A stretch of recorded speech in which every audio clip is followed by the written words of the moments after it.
bien, gloria a Jesús. ¿Y a su nombre? Gloria a Dios. Gloria a Dios. Así que dale vacaciones por 15 días a ese brazo y dale trabajar al otro. Muy bien. ¿Algo más, hermanos? Nos edifica, la verdad que a mí me edifica muchísimo. ¿Algo más, hermanos? Si no, empezamos el estudio de la sana doctrina.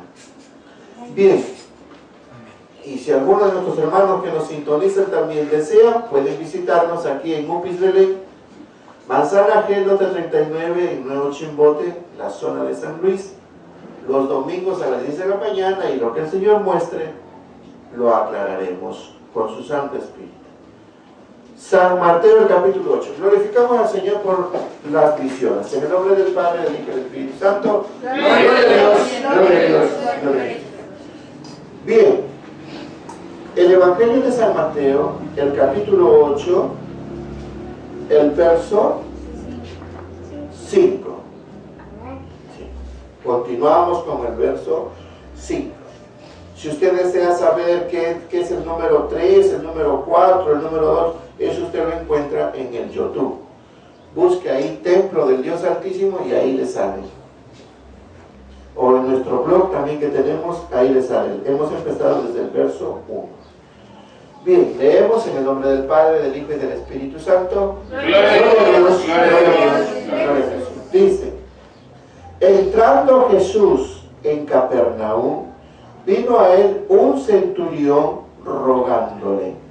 ¿Vea usted? Entrando Jesús en Capernaum, vino a él un centurión rogándole. A su nombre. Y a su nombre. Tome asiento, hermano. ¿Usted qué dice? Que ahí no hay mensaje. ¿Ah? Ah, muy poquito. Pero si todavía no te sirven y ya estás diciendo muy poquito. Ay, el hermano Abiel, fíjate. Mejor creo que eres César. Porque César era tranquilo, amén, decía y contento. Es que Abiel, cara, se abarca mucho. Ese es bueno. Que abunda en sabiduría. Mira, pobre tu barriguita. Estoy flaco. En la sana doctrina siempre hay un mensaje, siempre hay una enseñanza. Los teólogos les es un problema para ellos sacar una enseñanza. Para los teólogos que aplican la hermenéutica, la homilética, la tritética y la petética y la fitrocotroca, tantas cosas para que ellos hagan un mensaje. Entonces, ¿qué? Entonces, hermanos, en el Señor Jesucristo solamente la sabiduría, la inteligencia, y Él va a dar a entender a lo que el pueblo desea comer. En este caso, este es el alimento para nuestras almas, ¿sí o no? De hecho, que el gordito come más. Y el flaquito, sí, pero hay algunos flaquitos que son terribles. ¿Verdad? Pero bueno, pues, el Señor sustente nuestra vida. Entrando Jesús en Capernaum, vino a él un centurión rogándole. Oiga, hermano, quitando. Ciertamente nuestro Señor se iba de un sitio a un otro sitio en aquellos pueblos para llevar el mensaje que el reino de los cielos se ha acercado. ¿Correcto? Pero en este caso encontramos que él llega a este pueblo de Capernaum. Muy bien, como algunos otros pueblos que nunca quizás hubiésemos conocido y sabido, pero muchos de aquellos pueblos hoy de la historia se han hecho conocidos. ¿Por medio de quién? Por medio de la Biblia. Sin la Biblia no hubiésemos sabido que es Capernaum. Como algunos otros para estos tiempos han cambiado de nombre. Pero algunos otros conservan. ¿Sí o no? Algunos otros conservan. Yo no sé si ustedes han escuchado, por ejemplo, de que el presidente ha expresado algo de que está determinando de que Jerusalén vendría a ser el centro, la capital de Israel, ya no Tel Aviv. Pero eso trae problemas, porque las ideas de la divinidad que existen en los hombres es muy conflictivo. ¿Qué hay en Jerusalén? Es el centro del mundo. No, sí, pero ¿qué hay en Jerusalén para que lleve estos conflictos de divinidades entre los hombres? Que Israel dice que la capital de Israel está escrito en, ¿cómo se llama?, en la Tanaj, e incluso ha sido territorio de Israel por muchos años, e incluso no existía Palestina, pero por la deportación de Israel por Babilonia y después la expulsión de los judíos en el año 70 después de Cristo, Israel se volvió solamente como individuos pero sin territorios y se expandieron por todo el mundo. Entonces está bien, no hay ningún problema ahí. ¿Qué cosa hay en Israel? El dominio político y geográfico. No, aparte del dominio geográfico, estoy hablando de la divinidad. De la divinidad. La mezquita de Lázaro. Exactamente. O el domo de la roca. Es eso lo que está ahí. Y eso es lo que lleva en conflictos por la divinidad entre los hombres. En este caso he hablado así, entre los hombres. Y identificando a los hombres serían musulmanes, ¿quiénes más? Y judíos. ¿No? Judíos, no, hay otro más.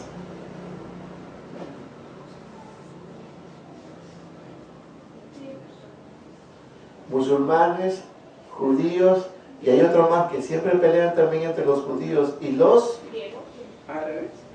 Bueno, los árabes también.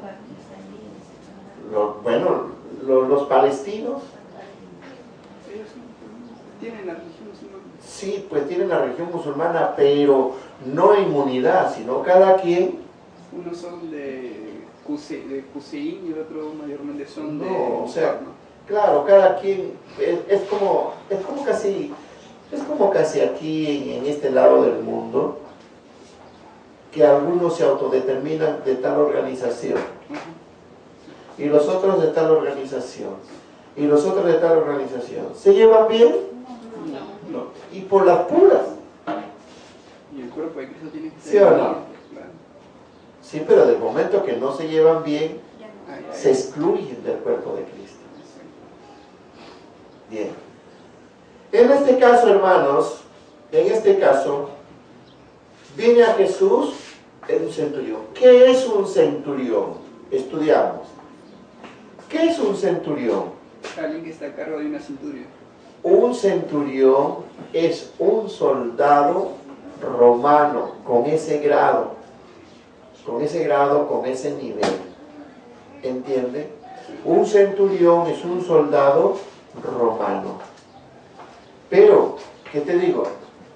Que es casi como decir la comisaría.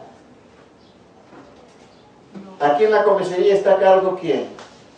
El comandante. Un comandante, ¿verdad? Es ya, claro, el comisario, su grado de comandante. Es casi similar. Un centurión es porque también está a cargo de un grupo donde administra la justicia, etcétera, etcétera. Muy bien. Pero en este caso, era soldado romano. Aquí está el asunto. Si siendo un soldado romano, ¿cómo es que viene a Jesús? Ahora, vamos a hablar políticamente. Hermanas, una venga adelante, ¿sí? Mucho conversan ustedes. Una venga adelante. Por favor.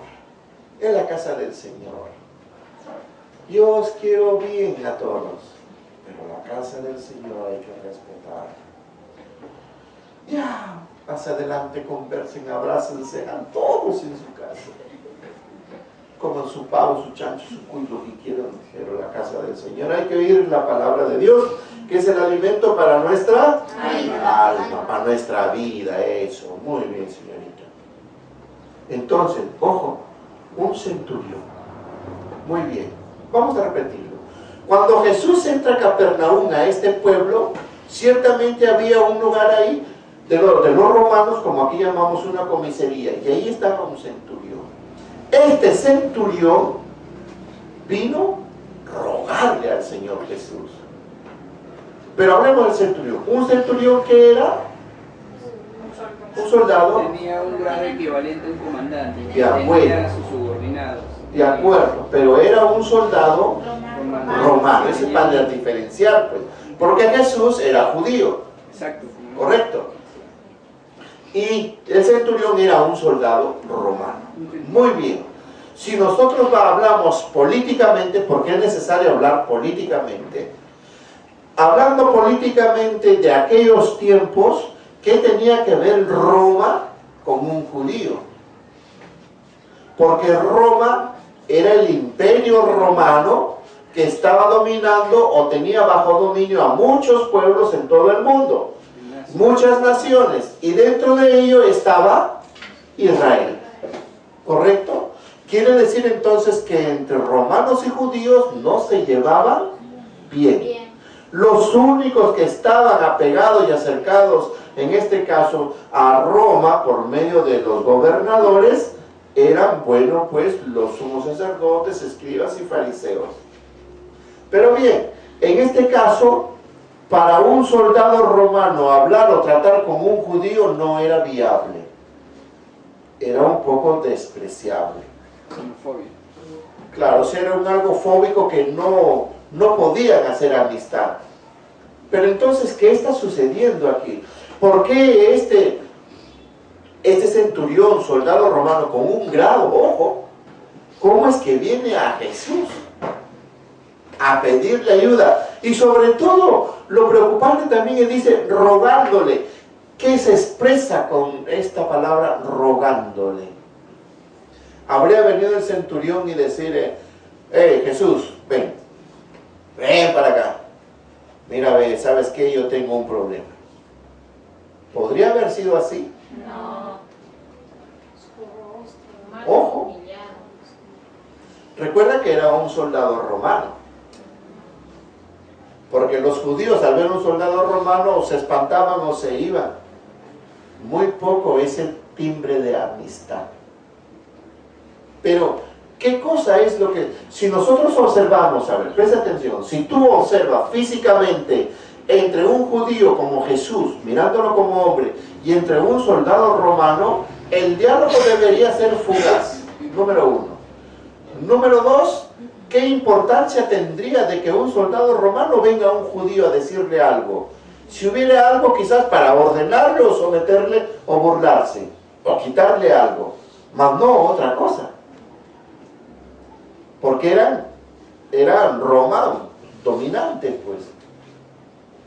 Pero saliendo de este punto, vamos a observar que hay algo más allá en este soldado romano, por la cual él es, como se dice, no sé, sometido o dispuesto a bajarse de lo que era, porque necesitaba algo de este judío, mirando como hombre a nuestro Señor. Entonces también diríamos, ¿qué cosa habrá visto este centurión en este hombre judío rabí para que haga tal cosa? ¿Podría ser? Claro, ¿qué cosa habrá visto? Habrá escuchado de su fama y de la sabiduría que él tenía. Bueno, por ahí vamos entonces. Por ahí vamos las alternativas. ¿Ha oído de su fama? ¿Ha oído pues testimonios, verdad? De la sabiduría, de la inteligencia, posiblemente de un grado que le daba a la gente, porque la gente le decía rabí. Claro, y O sea, cualquiera no era. maestro, pues, ¿verdad? O sea, los judíos. Habrá escuchado decir que están enfermos, así. De su fama. Claro, o sea, esa expresión que él ha oído de los muchos. Porque para mí, para que un romano vaya en esa índole, en esa forma, para rogarle a este judío, ya lo veo bien difícil.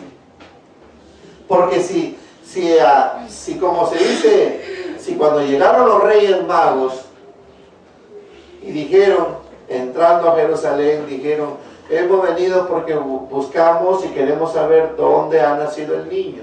¿Qué niño? Dijeron los reyes, el gobernador ahí, me parece que era Herodes. No, el rey de los judíos. Rey de los judíos. Dime dónde. Si él es el rey. Y que vengan y le digan, oye, queremos saber dónde nació el rey de los judíos. ¿Estás loco? ¿Qué te pasa? ¿Ah? ¿Quién es ese? ¿Sí o no? Y aún sabiendo que no había otro rey como César para los romanos. Además que era su ambición de él, porque ¿Sí o no? los judíos sabían que tenía que llegar el Mesías, el Salvador, y él no quería. Verá, si usted me entiende, todos los romanos sujetos a su emperador, al gran César. ¿Correcto?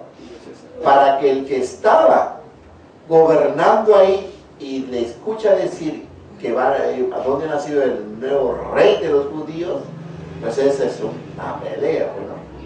Es, más o menos, no sé si usted está entendiendo la psicología que se debería haberse formado.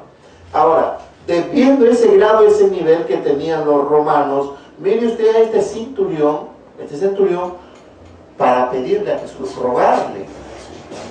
Eso significa que este centurión, de todo lo que había oído de aquel Mesías, de aquel rabí, él había creído. Y había creído tanto y lo había acertado tanto en él mismo que tuvo que olvidarse, despejarse de su condición, renunciar a lo que era o desconocerse, sabiendo a lo que se sometía. ¿Y cuál era lo que se sometía? Lógico, que le van a observar, y no solamente observar los demás, sino sus subordinados, por cual él tenía mando, porque un centurión tenía a cargo más o menos algo de 50 aproximadamente soldados por ahí a su cargo. Una centuria de 100 soldados. Claro, 100. Ya pues, y un centurión no andaba solo.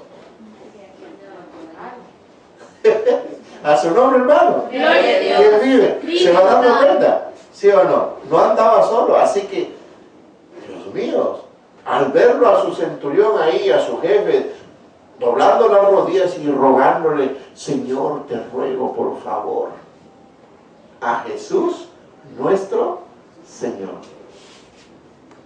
Mire, si nosotros pudiéramos aprender de esta enseñanza, de esta doctrina, cómo es que en esos tiempos era un tiempo de mucha tensión, hermanos. Sí, era tiempo de mucha tensión, ¿qué? Tensión conflictiva social, ¿ya? Social, política, religioso y de orden, de grado, de dominio. Porque unos eran romanos y otros eran judíos. ¿Se da cuenta? Es como por decir, recuerdo que en esos años de Belaún de Terry, en esos años de la época de Belaún de Terry, nosotros como muchachos, como jóvenes, salíamos con nuestra música folclórica a tocar en los parques, la policía nos botaba, que no debemos tocar y nos botaba. Pero cuando aparecían unos gringos del extranjero y a tocar nuestra música folclórica, a ellos los dejaban. Eso era. Y cuando nosotros queríamos tocar nuestra música folclórica y hablar del pueblo y toda esa cosa, nos corría la policía. Pero a los extranjeros sí lo dejaban. Eso era el gobierno de Andrés Belaún de Terry. Claro, ustedes quizás no habrían nacido en ese tiempo, pero eso era lo que pasaba. ¿Me está escuchando, hermano? Sí. Era conflictivo, ¿se da cuenta? Ahora, si nosotros nos vamos a la época, por decir, de Alan García. En Alan García yo estuve por Lima. En Lima no se podía hablar ninguna cosa de política, porque todo estaba controlado por policías y guardias y etcétera, y el ejército. Y apenas te veían pasar con tu mochilita, oye, para acá, te quitaban tus cosas. Oye, pero no, pues si yo vengo de este, no, a ver, quiero ver. Encontraban plata, te lo quitaban, encontraban reloj, te lo sacaban. Muy bien, me quitaron mi Biblia. ¿Qué habrían hecho ellos con la Biblia? No sé. Solamente me entregaron mi mochilita vacía. El dinero se lo llevaron. ¿Y a quién reclamaron? Y si tú decías, terrorista, terrorista, o qué, el gobierno, que este y que el otro, te perseguía. O sea, si no te perseguía sus seguidores de Alan García, incluidos sus búfalos, porque también había ese conflicto en esos tiempos, cuando tú pasabas por ahí y decías, por decir, ¡viva la palabra!, salían los búfalos y te perseguían, te golpeaban y te maltrataban. Mira, si no te perseguían los del gobierno de Alan García, te perseguían los búfalos, y si no te encontrabas con los terroristas, Sendero Luminoso, en cualquiera de los dos caía. Por eso la gente le era difícil. O sea, eran tiempos, ya me entendió, eran tiempos difíciles, conflictivos, que no podían decir ninguna cosa ni para aquí ni para allá. Y cuando la gente tenía que hacer colas para comprar el pan, comprar el alimento, como lo están haciendo allá en Venezuela, en el tiempo de Alan García, hermanos, si algunos señores se ponían a hablar, ya estaba por ahí lo de seguridad. Seguridad de Estado, lo de la PIN. Le comunicaban, venían, se lo llevaban, una camioneta, no se lo llevaban, de la cola lo sacaban. Y se lo llevaban. Sí. Eso hacía. Tiempos conflictivos. Tiempos donde la gente no podía levantar su voz y decir, ¡este gobierno!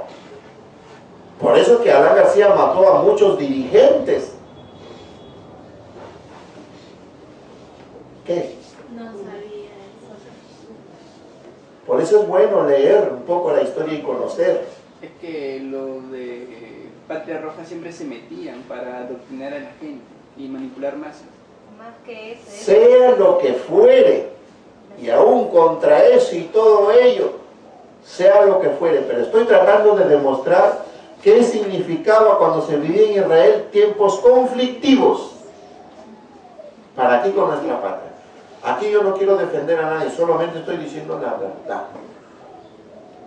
¿Ves? ¿Me entiendes? Bueno, eso son épocas conflictivas, difícil de que alguien decida algo, difícil de que alguien se pare y diga, señores, pueblo, este gobierno, que el otro. Bienvenidos, lo llevaban. Listo. ¿Dónde lo demás? No sé. Desaparecieron. Hermanos, ¿quién vive? Cristo. Por eso el servir a Cristo nos da esa libertad, porque si tú dices la verdad. Ya no vas a hablar bajo ideologías de hombres, sino una ideología en Jesucristo que es para la salvación de nuestras almas. Porque todo esto de la tierra pasará. ¿Usted qué cree? ¿Que la billetera de Alan García no va a bajar? Sí. Bajará en cualquier tiempo. Y de cuanto más que se han enriquecido ahí Toledo y todo eso, pues. ¿Cuándo doblarán su corazón? Como este centurión, ¿verdad? Para no maltratar a los de su propio pueblo, a los de su propia nación. ¿Cuándo la Keiko doblará su corazón? Como este centurión. ¿O no es digna de arrepentirse? Sí. ¿Sí? Usted no ha visto a los fujimoristas cómo se han amargado porque han perdido el de querer vacar a este presidente. Corrupto o no corrupto, que lo juzgue la fiscalía, pero no es de la manera, bueno, son cosas de ellos. Pero no se puede, pues, como se dice, alterar a un Estado, a una nación, su gobernabilidad. ¿Cuántos nosotros tenemos que aprender de este centurión? No solamente está dado para los evangélicos, está dado para las autoridades, porque este centurión era una autoridad en el pueblo. Si la comisaría los comandantes y los capitanes y los generales verdaderamente reconocieran a Cristo como su Señor y Salvador, no habría tanta injusticia, hermanos. Sabrían que la policía, su deber es de proteger y ayudar a la sociedad, al pueblo, a la comunidad. ¿Sí o no? No es para que ellos se agarren de ellos, porque ni bien tú solicitas a la comisaría, venga la policía, por favor, venga acá. Disculpe, no hay para gasolina. Si usted colabora para gasolina, vamos, muy bien. ¿Cuánto? Ya, 100 soles, ya. 100 soles para su gasolina. Total, ¿quién está para quién? O sea, hay muchas cosas que hay que corregirlas, hermanos. Bueno, la postura de este centurión, porque era un soldado o no. Sí, es un soldado. Como los grandes autoridades y soldados de estos tiempos, que cuando los jóvenes hacen su servicio militar, no les dan con su dinero, no les pagan. Les hacen sacar su número de cuenta, pero no les pagan. Eso es lo que hacen los comandantes, los generales. Y se quedan con el dinero, porque a cada soldado recibe su pago, ¿o no? Sí, aunque es poco, pero reciben. Pero ellos no lo dan. Cuando terminó su periodo, tampoco les dan. Una ropita, un pantaloncito y listo, sí, pero no les han pagado. Solamente se han quedado con el número de cuenta. Y cuando va a sacar su platita del banco, está vacío, no le han depositado. Lógico, pues, los comandantes que no tienen a Cristo en su corazón, se han quedado con todo el dinero de estos pobres muchachos que voluntariamente se han ido a servir a su patria. Hay cosas en las cuales no debo yo entrar, y si entraría pues en otros aspectos, porque tiempo de guerra, tiempo de guerra, tiempo de paz, tiempo de paz. Es como por decir, si tú vas a la universidad, ¿a qué vas a ir a la universidad? Vas a estudiar. A la universidad no vas a buscar mujer ni a buscar marido, ¿o sí? No, ¿correcto? Entonces, tal como lo instruyen en la universidad, es su instrucción. Tal como lo pueden instruir en un centro policial, en un instituto o academia policial, es su instrucción. Pero a lo que estamos yendo en la Sagrada Escritura es que cómo es que los militares no toman conciencia y no respetan el derecho y lo justo que corresponde a sus subordinados o a los soldaditos. O sea, a eso vamos.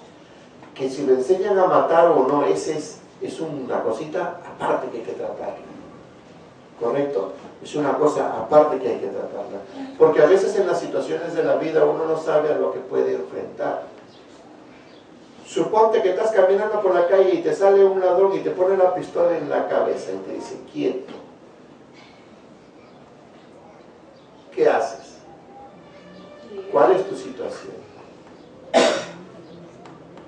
¿Ves? O entra a tu casa y te dice, no se mueva. El que se mueve, dispara. El que grita, muere. Muy bien. Defiendes tu vida, la dejas. Son situaciones. Y el hombre en la vida, en el mundo, ciertamente quiera o no, tiene que guiarse bajo situaciones o condiciones como se le presenta cada día. Pero si Cristo está en tu corazón, entonces sabrás lo que vas a hacer o lo que debes hacer. Este centurión, ciertamente, era un soldado romano, lleno de ¿qué? Tomando un poquito en los hermanos, su designio de él como soldado era ejecutar, matar, no dejarse dominar, defender la dignidad del imperio, ¿sí o no? No permitir que haya levantamientos por ahí, y si hay alguien que se merece la muerte, lo dispara o lo alancea y lo mata. ¿Correcto? Bueno, en esos tiempos todavía no había pistolas, me parece. No, eran lanzas, ¿verdad? O espada. ¿Correcto? Entonces, si se ponía rebelde, ¡ah! Un espadazo. Si levantaba su voz contra su imperio, contra su reino, ¡ah! Un lanzazo. ¿Ves? Ese era el criterio y esa es la postura de un soldado. ¿Cuánto más de un soldado romano que no tenían compasión? ¿Sí o no? ¿Ves? De nadie. Entonces, en ese criterio estamos hablando cómo es que este soldado romano, que en su formación y en su preparación como soldado desde Roma y con ese grado que venía, porque él era el que ordena, pues. Si él dice a ese grupo, vayan ustedes y maten a esa gente de allá, ¿se hace o no? Sí. Lo matan. ¿Quién es culpable? ¿Ellos? Los dos son culpables. El que ordena y el que ejecuta. ¿Correcto? Pero, por eso te digo, aquí estamos observando a un centurión, un soldado romano, cómo es que ha creído en el testimonio de la gente y de lo que ha visto de repente a alguien sano, liberado, lo ha visto. De uno que estuvo ciego, ahora ve. De uno que era cojo, ahora camina. De alguien que estaba enfermo, leproso, ahora está sano. ¿Cómo? Creyó, significa que por el testimonio de estos y por lo que oía y lo que le decían, estaba entrando sin darse cuenta que La fe, porque estaba creyendo. La fe exacto, la fe, estaba entrando la fe y estaba entrando ese sentimiento, ese sentir que da el Espíritu Santo de creer en Dios. Y no solamente eso, sino aceptar y reconocer que este hombre a quien llaman Rabí, ciertamente no era cualquier judío. Era alguien mucho más que maestro. ¿Por qué? Pues no hay otro más quien haga que si Dios no está con él. ¿Correcto? Ahora, si usted se ha fijado, mire usted ese cambio que ha ido surgiendo en la vida, en la personalidad, en el interior ¿de quién? Del centurión. Ese mismo cambio debe suceder ¿en quiénes? En nuestras autoridades, específicamente en los políticos, para que aprendan a amar a su patria, para que aprendan a amar al ser humano. ¿Me entiende? Porque no se trata de mirar ni de color ni de talla, sino personas. ¿Ya su nombre?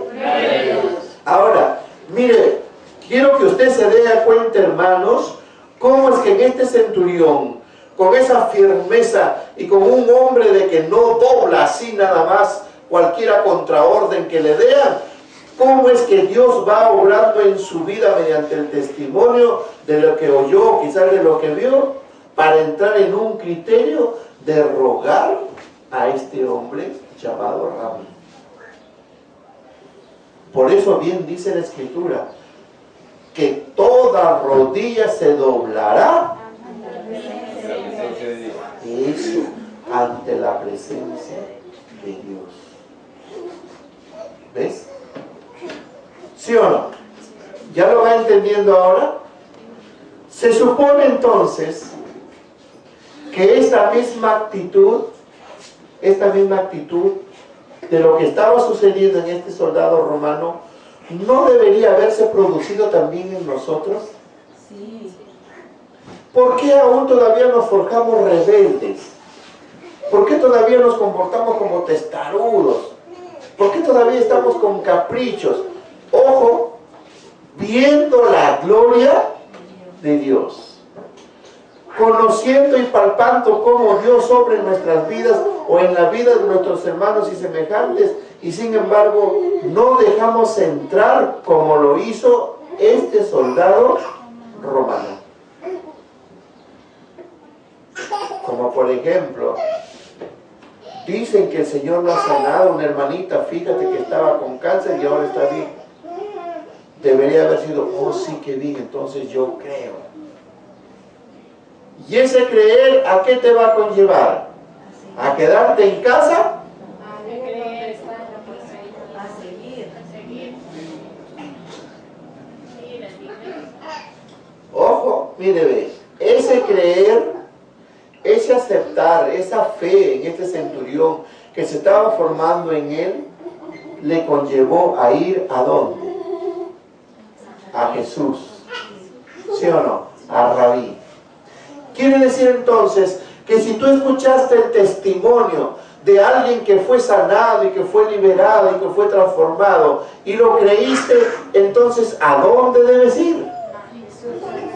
Debes ir a Cristo, debes ir a la casa de Dios. Pero hay muchos que dicen, no, sí, Dios sanó a mi mamá, pues sí. Ay, sí, Diosito sanó a mi papá. Ay, sí, pues Diosito sanó a mi hermanita. Ay, sí, pues Diosito sanó a mi hermanito. Qué bien. Y ahí queda. Pero vamos a la iglesia. No, ¿para qué voy a ir si otra vez voy a pecar? Pero si Dios lo ha sanado, ay, sí, gracias Diosito que lo ha sanado. Muy bien. Y ahí se queda. Significa que ese creer es vivo o es muerto. Es muerto, porque dice que la fe sin obra. ¿Qué tendría que hacer para demostrar que sí cree y que sí tiene fe? Ir a la casa de Dios. Como lo hizo este soldado romano, este centurión. ¿Qué hizo? Fue a ver a Jesús, ¿correcto? Sí. Y no fue a verlo de tal manera como decirle, bueno, yo soy un soldado romano y mira, yo quiero que me... No fue con esa altanería, sino fue con esa gran humildad de rogarle. ¿Qué le habría pedido? No lo sé, por ahora no lo sabemos, en el próximo domingo lo vamos a estudiar y ahí vamos a saber. Pero lo que nos interesa es la postura, cómo él va allá en su interior, ¿correcto? Ahora, mire hermano, escuche usted esta oración. Un pastor o un apóstol o una profeta predique, hace su oración así diciendo, Señor, yo he creído en ti, me duele acá, Señor, mi hígado me duele, sáname, Señor, para testificar. Señor, yo me he entregado, Señor, yo he predicado. Señor, en Francia, Italia, Inglaterra, Estados Unidos, he predicado tu palabra, Señor, yo soy tu siervo, tu palabra lo dice. Sáname, Señor, para seguir dando testimonio. ¿Qué te parece, Padre? Yo hablaré y gritaré a todas las naciones. ¿Qué le parece ese tipo de oración? No. Se podría decir, comparándola con la de este soldado, este centurión, soldado romano. ¿Habría sido así, digamos, la postura de este soldado romano ante el Señor? Bien, han dicho. Se supone que no. Pero mire, hay tanto confianzudo o confianzudas que le dicen, Señor, Padre mío, te quiero mucho, te adoro, gracias porque soy tu sierva, un beso para ti, beso volado. ¿Para dónde se irá, verdad? Son confianzudas. ¿Sí o no? Vanidosas en su oración en ese sentido. Son confianzudas. ¿Sí o no? Vanidosas en su oración en ese sentido. No, eso sí es correcto. Vanidosos dentro de su corazón, dentro de su alma, ¿sí o no? Y unos tacazos que parecen cabras que cuando caminan, troc, troc, troc, troc, troc. ¡Qué vergüenza! ¿Y a su nombre, hermano? ¿Quién vive? El soldado romano, este centurión. Mire usted esa postura que es edificante y testimonial para todos nosotros, para acercarnos a Jesucristo. Nos ponemos de pie y glorificamos al Señor por su palabra. En el nombre del Padre, del Hijo y del Espíritu Santo. Gloria a Dios, gloria a Dios, gloria a Jesús.